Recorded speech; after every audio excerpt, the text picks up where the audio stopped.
thanks to the ceasefire deal secured by President Trump, 3 Israeli and 5 Thai nationals are being reunited with their families and their loved ones after being held in unspeakable conditions for over 15 months. And the president remains committed to the release of all remaining hostages, and they should have never been taken by the brutal terrorist group Hamas in the first place. And I think President Trump's working meeting with the Israeli Prime Minister next week emphasizes his continued support for Israel and ensuring that brutal terrorists in that region have hell to pay.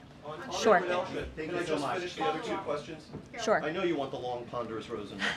But first, on the Grinnell trip, as you know, under the previous administration, the U.S. recognized the opposition candidate in last year's elections, Edmundo Gonzalez, now exiled, as the legitimate president of Venezuela. Does the president's dispatching of Ambassador Grinnell to negotiate directly with President Maduro today mean that the U.S. now officially recognizes President Maduro as the legitimate president of Venezuela? Absolutely not. As I made it very clear, former ambassador and now special envoy Rick Grinnell is going to Venezuela with 2 very clear directives. Make sure that Tren de Aragua members, of which there are 400 currently in custody, are repatriated back to Venezuela, and that all United States detainees return home. Thank you very much, guys. Just on the president's use of language in this room yesterday, Sure. and without seeking to cast myself as some kind of moral exemplar because it's rather late in the day to try.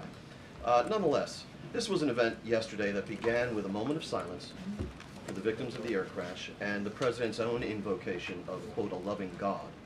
And then he uncorked that expletive to insult a former cabinet officer.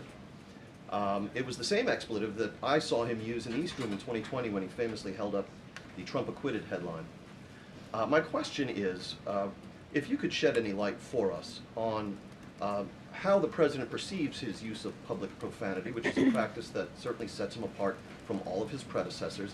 Does he regard it as an effective communications device, part of his appeal, or is it something that he lapses into inadvertently, perhaps in times of frustration and later regrets?